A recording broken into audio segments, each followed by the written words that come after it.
boleh membaca dan dapat hadiah. Wow!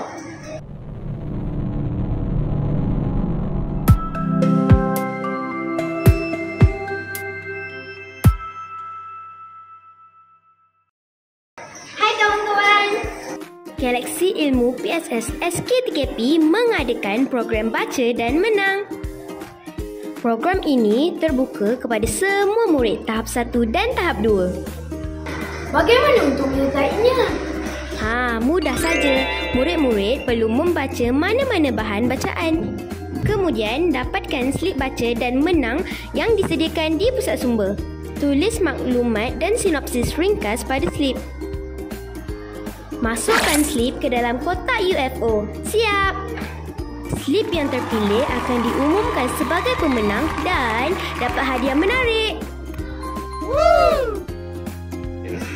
Baca banyak-banyak tau. Lagi banyak anda masukkan slip, lagi banyak peluang untuk menang.